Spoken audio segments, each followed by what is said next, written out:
Oi, irmãos, então nós vamos falar agora da celebração da Eucaristia e, num determinado momento, o celebrante levanta a hóstia, já consagrada, e profere as seguintes palavras: Eis o Cordeiro de Deus que tira o pecado do mundo. Os fiéis que estão presentes na Assembleia respondem: Senhor, eu não sou digno de que entreis em minha morada, mas dizei uma só palavra e eu serei salvo. Então, centenas e milhares de vezes, nós já participamos desse momento e muitos de nós recitamos mecanicamente essas palavras e recitamos sem saber o porquê disso. E é para esclarecer isso e muitas outras coisas, a origem de tudo isso, que estou fazendo esse vídeo dividindo em 3 partes, certo? Para não ficar muito longo, num só. E eu gostaria que vocês acompanhassem. E, se puderem, se inscrevam no canal. E se gostarem dos vídeos, deixem o seu joinha, né? O seu like, tá bom?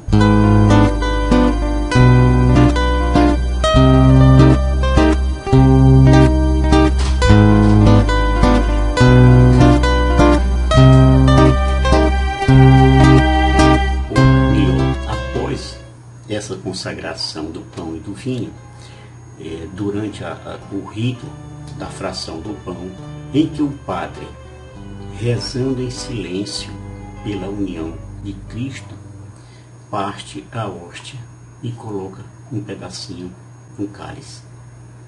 Isso aí para quê? Para simbolizar a união do corpo e do sangue de Cristo. Então, o Cordeiro de Deus é recitado ou cantado pela Assembleia. Cordeiro de Deus, que tirais o pecado do mundo, tende piedade de nós. Isso aí 3 vezes. Na última vez você coloca: dai-nos a paz. Tá certo?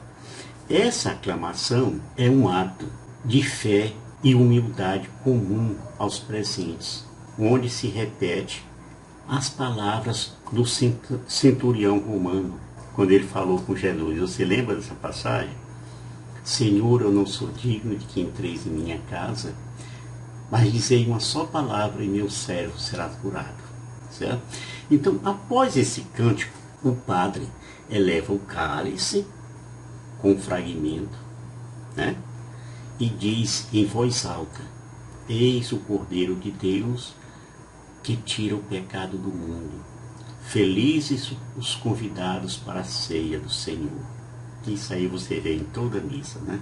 Após o sacerdote dizer a frase e a aclamação: bem-aventurados os chamados para a ceia do Cordeiro, a comunidade responde: Senhor, eu não sou digno de que entreis em minha morada, mas dizei uma palavra e serei salvo, ou salva, né?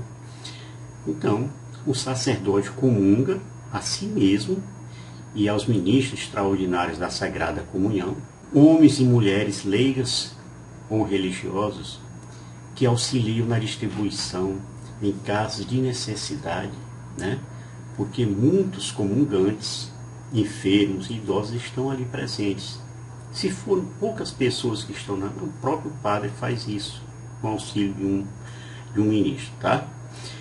E essas pessoas agem por mandato do bispo. Essas pessoas quem? Os ministros, né?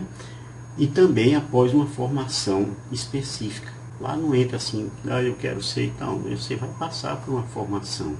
Embora todos recitem essa frase, apenas aqueles que cumprem os critérios mínimos da Igreja Católica, ou seja, estar em estado de graça, crer na presença real de Jesus na Eucaristia e jejuar por pelo menos 1 hora antes da comunhão, que a gente chama de jejum eucarístico, né? Você sabia disso? Muita gente não sabe. Essas pessoas devem se aproximar para receber a comunhão. Você deve, por exemplo, confessar pelo menos 1 vez por ano. Assim, a resposta é um momento litúrgico de toda a comunidade que se une em um só ato de fé e humildade antes do rito da comunhão. Você pode perguntar então: uma vez que o Cristo derrotou a morte de uma vez por todas, sendo que nós não precisamos mais de sangue de cordeiros para pedir perdão dos pecados, para que serve a missa se Jesus já morreu de uma vez por todas? Então veja, na Santa Missa ocorre a renovação do sacrifício de Cristo, como ele mesmo ordenou. No altar da cruz e no altar da graça é a mesma oferta que ocorre em tempos diferentes.